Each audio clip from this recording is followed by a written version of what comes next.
Friends அஸ்ஸலாமு அலைக்கும். இன்றைக்கி நம்ம சிக்கன் பாஸ்தா செய்ய போகிறோம். அதோட ரெசிபி பார்க்கலாம். நான் 2 பேருக்கு செய்கிறேன். ஸோ ஒரு பட்டை, ஒரு லவங்கம், ஒரு ஏலக்காய் நான் போட்டுக்கிட்டேன். அதுக்கப்புறம் ஆனியன் 4 குட்டி ஆனியன் 2 ஸ்லைஸ் பண்ணி போட்டுக்கிட்டேன். அதுக்கு தேவையான டொமேட்டோவும் நான் எடுத்துக்கிட்டேன். நான் குட்டியாக 2 டொமேட்டோ எடுத்துக்கிட்டேன். அதுக்கப்புறம் ஃபஸ்ட்டு ஆனியனை நல்லா ப்ரௌன் கலர் வர வரைக்கும் நம்ம ஃப்ரை பண்ணிக்கலாம். இங்கே பாருங்கள் ஃப்ரெண்ட்ஸ், அது வரைக்கும் நான் பாஸ்தா செய்கிற கேப்பில் என் பொண்ணு பாருங்கள் மாவெல்லாம் கொட்டி என்னென்ன பண்ணிகிட்ருக்கான்னு சொல்லி பாருங்கள். நார்மலாக ஹவுஸ் ஒய்ஃப்னால் எல்லோரும் சும்மா தானே இருக்க வீட்டிலன்னு சொல்கிறாங்க. இங்கே பாருங்கள், இதையெல்லாம் தாண்டி பாப்பாவெல்லாம் மேனேஜ் பண்ணிவிட்டு தான் நாங்கள் குக்கிங் பண்ணிவிட்டு வீட்டையும் பார்த்துட்டு இந்த மாதிரிலாம் பண்ணிகிட்ருக்கோம். ஹாய் ஃப்ரெண்ட்ஸ் போலோ. ஹாய் ஃப்ரெண்ட்ஸ், ஃப்ளைங் கிஸ் தியோ. இங்கே பாருங்கள், ப்ரௌன் கலரில் ஆகிடுச்சு. இன்னும் கொஞ்சம் ப்ரௌன் கலரில் ஆகும். இது வரைக்கும் நம்ம ஃப்ரை பண்ணிகிட்டே இருக்கலாம். இப்போ ஆனியன் ஃப்ரை ஆகிடுச்சு. நம்ம டொமேட்டோ போட்டுக்கலாம்.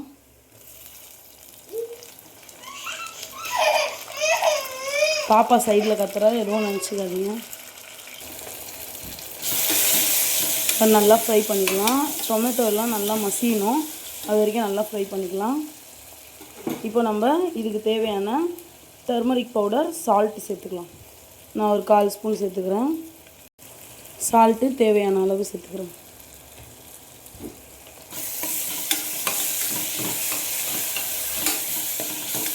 பாருங்கள், டொமேட்டோ நல்லா மசிஞ்சிடுச்சு. இப்போ நம்ம மசாலா சேர்த்துக்கலாம். நான் இந்த குட்டி ஸ்பூனில் 1 ஸ்பூன் மசாலா சேர்க்குறேன். அதுக்கப்புறம் சிக்கன் 65 மசாலா, அது ஒரு ஸ்பூன் சேர்க்குறேன். அதுக்கப்புறம் கரம் மசாலா ஒரு 1/4 ஸ்பூன். இப்போ நம்ம எல்லாத்தையும் மிக்ஸ் பண்ணிக்கலாம்.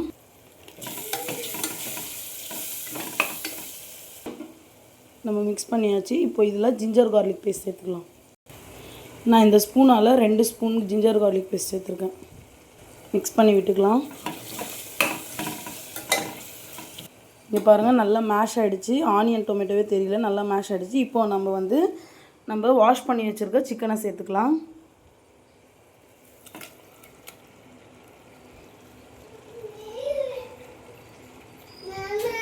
மிக்ஸ் பண்ணிக்கலாம். நம்ம இந்த மாதிரி மிக்ஸ் பண்ணிக்கலாம். நம்ம இப்போ தண்ணி சேர்த்துக்கலாம். நம்ம நல்லா வதக்கிட்டோம். ஸோ அந்த ராஸ்மெல்லாம் போயிடுச்சு. இப்போ நம்ம இதுக்கு தேவையான வாட்டர் சேர்த்துக்கலாம்.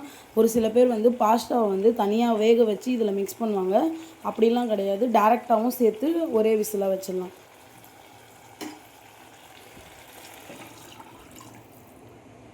இப்போ இந்த தண்ணி நல்லா கொதிக்கிட்டோம். கொதிச்ச அப்புறம் நம்ம இந்த பாஸ்தாவை அது உள்ளே போட்டு, நான் 1 விசில் சொல்லிட்டேன், 4 விசில் வச்சுக்கலாம்.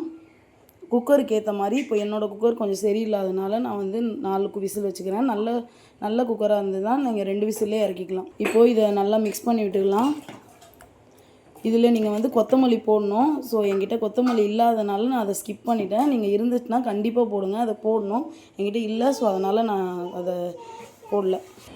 இங்கே பாருங்கள், தண்ணி கொதிக்குது. இப்போ பாஸ்தாவை நம்ம போட்டுக்கலாம். இப்போ நான் எங்கள் 2 பேருக்குன்றதுனால இந்த பவுலில், இந்த சின்ன பவுலில் நான் ஃபுல்லாக எடுத்துருக்கேன். நீங்கள் எந்த பாஸ்தா வேணால் எடுத்துக்கலாம். இதே மெத்தட் தான். இப்போ நம்ம இதுக்குள்ளே போட்டுக்கலாம்.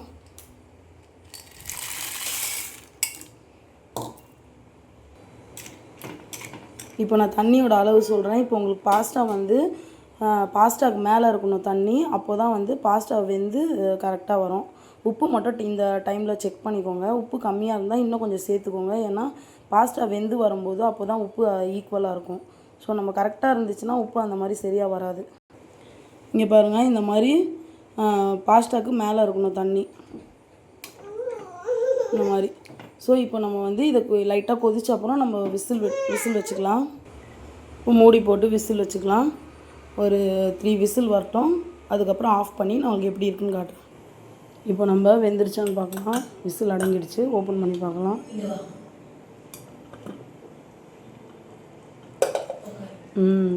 நல்லா வெந்துருச்சு. நம்ம பார்க்கலாம்.